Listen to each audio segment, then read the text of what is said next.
Uvele enkundleni namhlanje lowo ngungqondo kwibhola lokubulawa kwabantu abali-18 elusikisiki. Ubeke kwikhaya lakhe lokugqibela namhlanje uAmandla Samana neminyaka emithandathu nodlwengulwe wabulawa eOrlando East eSoweto kwiveki ephelileyo. It's not going to be an easy match. And I'm sure you saw them in Polokwane when they play Super Sport. You saw them yesterday. You still remember what happened when you played them at FNB? Onkamehlo athi ntshoko umdlalo wangomgqibelo we-quarter finals endebe ye-curling knockout phakathi kwe-Kaizer Chiefs ne-Mamelodi Sundowns.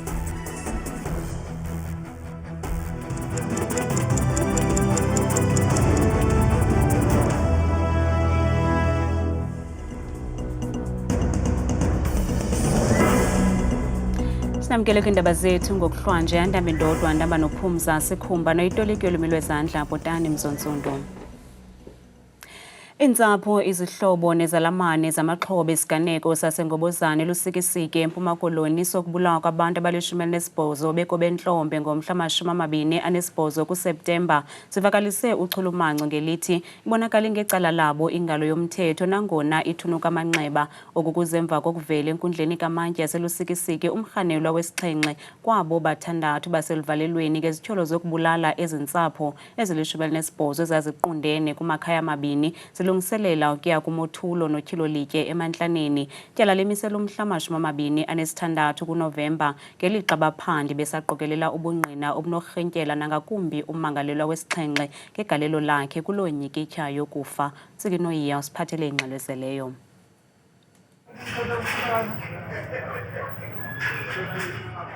Umrhanelwa ugaleleke enkundleni ephelekwe ziinqwelomafutha zentolongo egcina izaphuli-mthetho ezigwetyelwe amatyala nobuzaza ebhongweni eKokstad. Umzukisi Ndamase ona-46 esidlamazimba wagwetyelwa ityala lokubulala nokuphanga eneminyaka engama-29 ezelwe. Ubevela okokuqala kwinkundla kamantyi yaselusikisiki namhlanje watyatyekwa amatyala ali-18 okubulala elokuba nompu ongenampephamvume neembumbulu ngokungekho mthethweni. Akuxelelwa ngamalungelo akhe aquka ukumelwa ligqwetha nokufaka isicelo sebheyile uthe uzawuzigqwethela yena yaye akazuqalisa ukucela ibheyile nanjengoko lingazumnceda nganto elo nyathelo.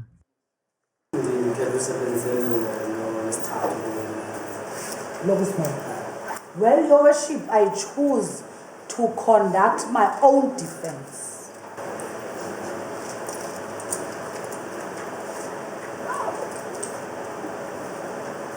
Sir, the court uses this discretion and in the interest of justice, you are given legal aid services.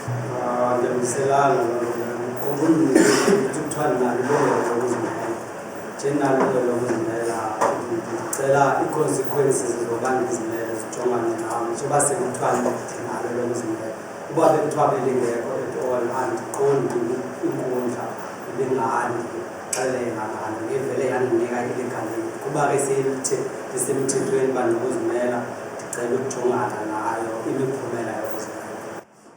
Iintsapho zamaxhoba zonelisekile ukunqakulwa komrhanelwa wesixhenxe nangona zisaqhelekile emphefumlweni zatsho zisithi ibambiso ngezantsi yokubanjwa komntu osele itsala isigwebo sobomi entolongweni.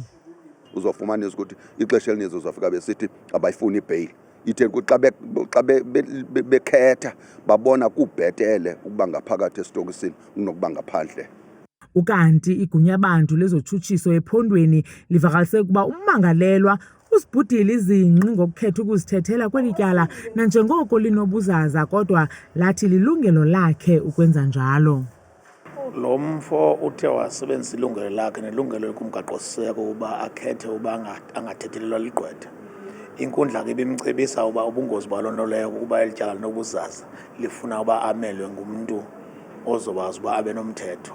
Abe unolwazi lomthetho kodwa ke nabone kufanelekile bazimele.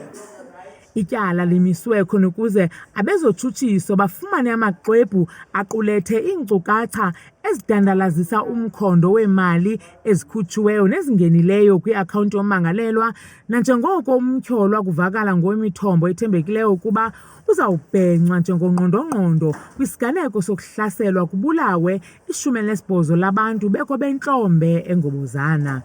Kwiindaba zethu kuChannel 163 oziphathelwa yiNewsroom Africa, ndinguNtsiki Noyiya kwinkundla kaMantyi yaseLusikisiki.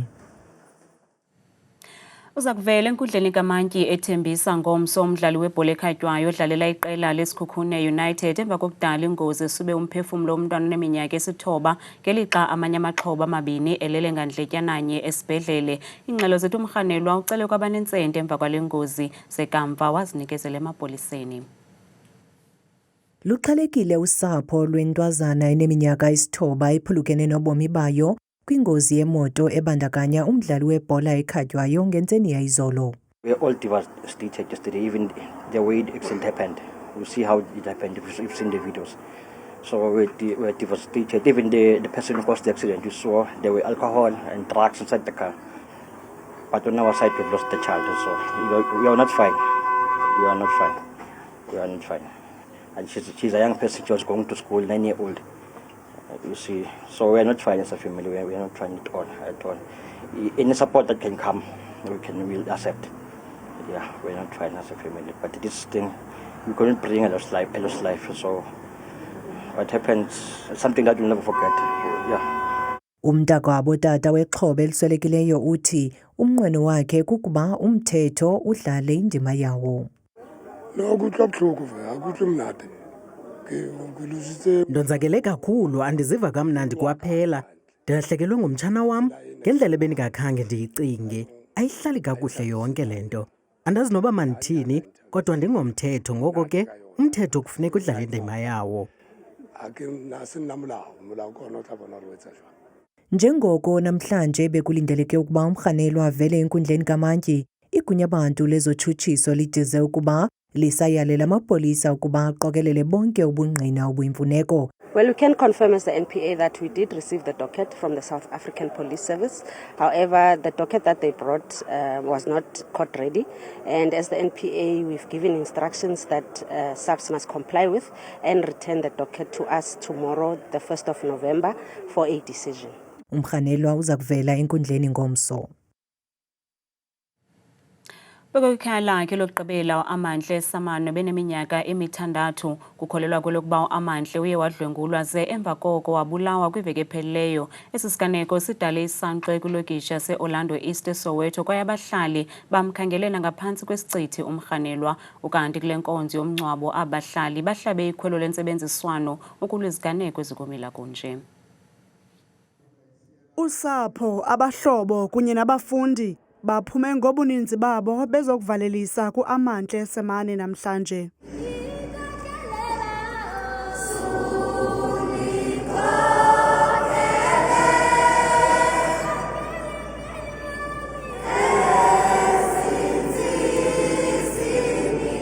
uAmanhle ebeneminyaka emi-6 ubhubhe kwiveki ephelileyo kwaye umzimba wakhe ufunyenwe kwityotyombe sele ubanda.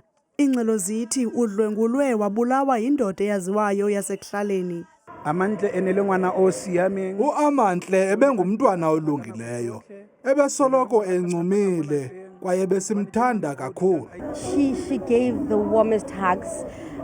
Whenever one comes back from work, we are united. Amanhle usenze ukuthi sihlangane sibe somphakathi. Kunzima kodwa ubunzima bethu lobo sibizwayo mama kaAmanhle ngithi ngicela ubuthathe ubise kuNkulunkulu. Ukubhubha kwalomntwana kubonakalise izinga lokuphathwa gadalala kwabantwana. The city of Johannesburg has in the last month experienced very difficult situation with children who have been dying or killed.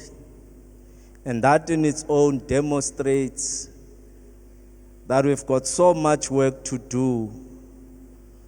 We have worked to ensure that we make Johannesburg a safer place, a livable place, a safer place for children to grow.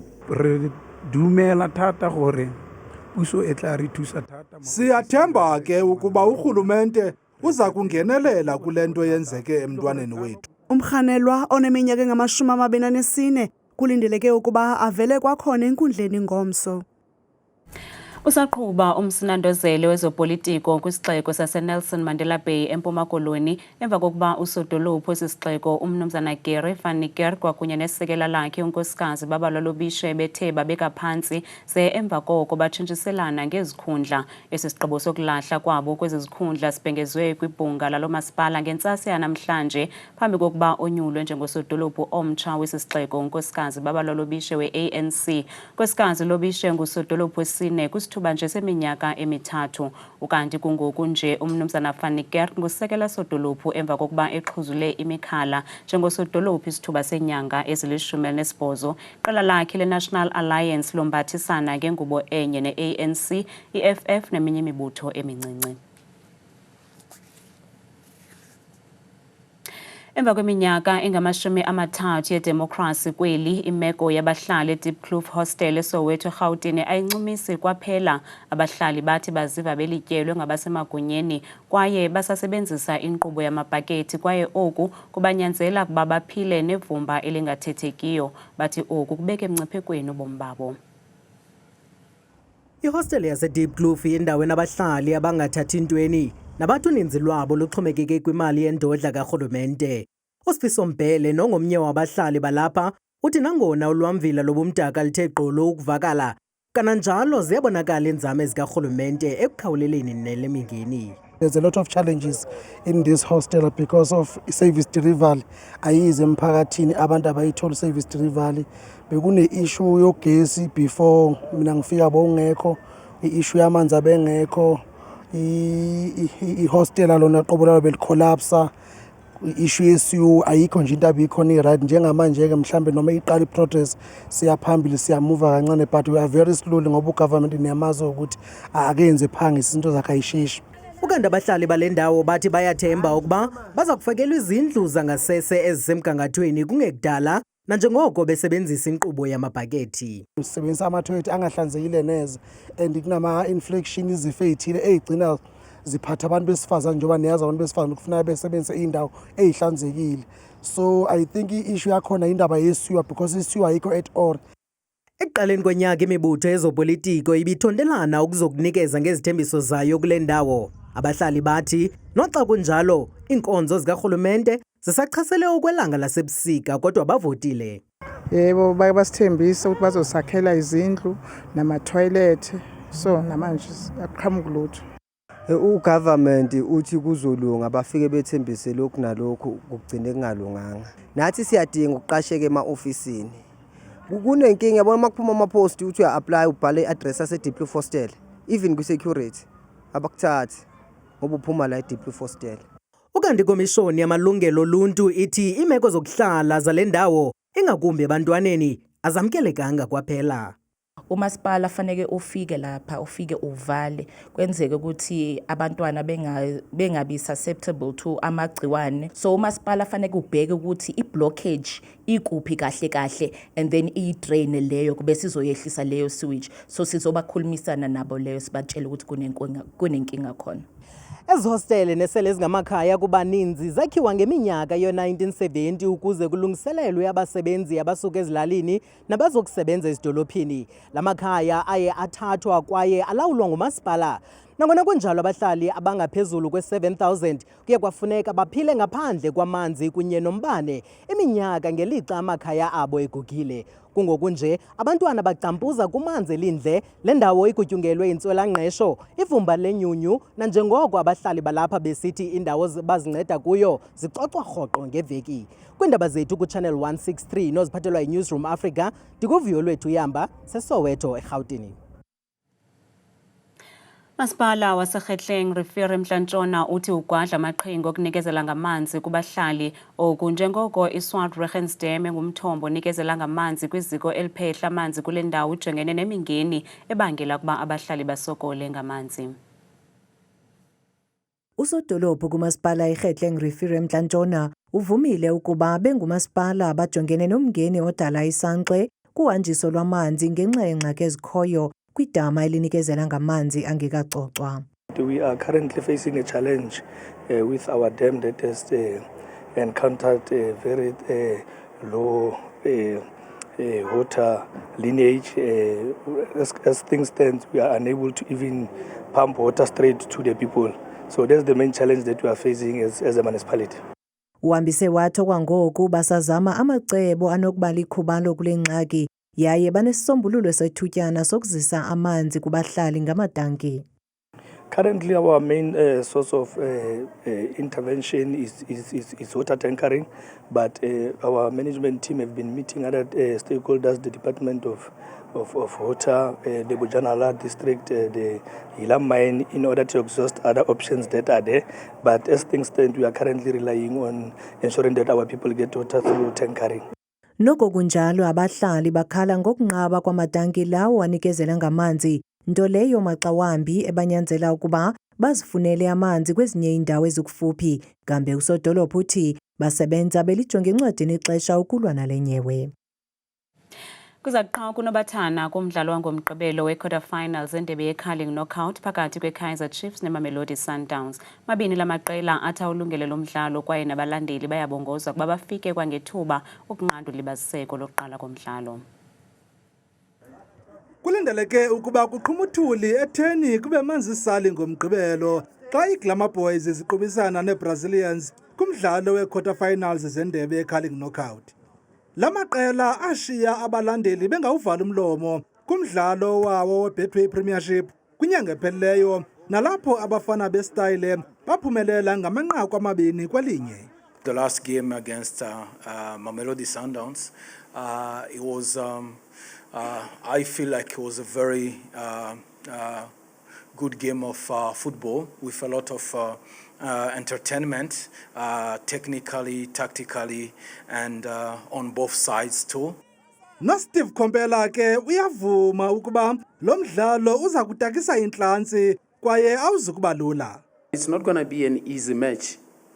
And I'm sure you saw them in Polokwane when they play SuperSport. You saw them yesterday. You still remember what happened when we played them at FNB. Ukanti lo mdlalo uyaqala ngensimbi yesithandathu ngokuhlwa ngomgqibelo kwibala iFNB neliza kube ligcwele lime ngembambo. Unogqaza wajiwe ke igwala kulonina. Masiphosa amehlo kwimozulu nesiphathelwe ngithabile Makhaphela.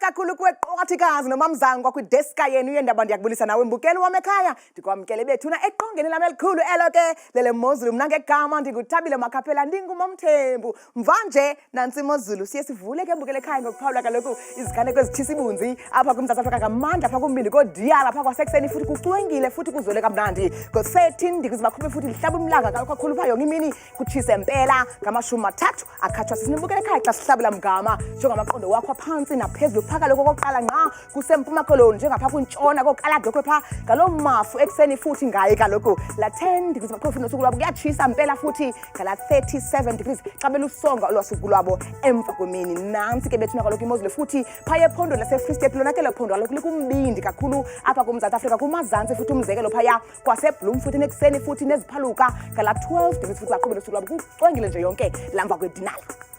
Ukanti ke bukele ekhaya nansi kaloku imozulu phaya ephondweni lasentshona koloni ngomso kwimpuma namazantsi walamandla phaya kwase-Oudtshoorn ekuseni futhi kuhle ngo-14 degrees kuyatshisa gabagaba ngamafu nje ngo-31 phaya ngokuhlwa kanti ke phaya ephondweni lase-Northern Cape ngomso kumantla umzekelo phaa kookurumani kwakhona ekuseni futhi gabagaba ngamafu kwakhona yonke la ntsasa ngeshumi nje likhatshwa sisithathu kuyatshisa eKimberley kwasekuseni futhi ngayo kwakhona la 13 degrees mbukele ekhaya nantsi bethuna kaloku imozulu phaya ephondweni lase-North West ngomso phaa kumazantsi futhi moruleng phaya umzalo kusekuhle phaya ekuseni futhi kucwengile ngela 15 kumnandi naphaya eBloemhof ekuseni nje yonke intsasa mbukele ekhaya nantsi kaloku futhi imozulu liphondo elo lapha kaloku liseRhawutini phaa kwincam phaa koJohannesburg ekuseni eThembise eSoweto futhi ngala 12 degrees abikho wonke la mafu kwakhona phaya koBonkenspruit phaa ngokuhlwa futhi ngela 16 kanti yona imozulu phaya kumantla apha eMzantsi elo phondo ke mbukele lipha kaloku lona kuseLimpopo kwimpuma yelaphondo phalaburwa phaya kwasekuseni kwakhona kuhle kucwengile futhi kuzolile ngela 10 nje likhatshwa kaloku sesosithiba xa sikubukeleka ekhaya xa sijonga ngokubanzi phaya ephondweni lethu liphalona kusempumalanga njengapha kwincam yelaphondo phaa emalahleni futhi ekuseni futhi wakhona la mafunja angephi khatshwa sililanga phaya ngamashumi 2 zembukele zakhatshwa sesosibhozo kusekuhle kucwengile futhi napha kaloku eMelo kanti okokugqibela nqa kusephondweni laKwaZulu Natal njengapha kumazantsi Pietermaritzburg ekuseni futhi lishumi nje nesibini kusekuhle eThekwini kwakhona bevuka phaya ngo-20 degrees mna ndikuthanda kangaka Gazelle Miyoli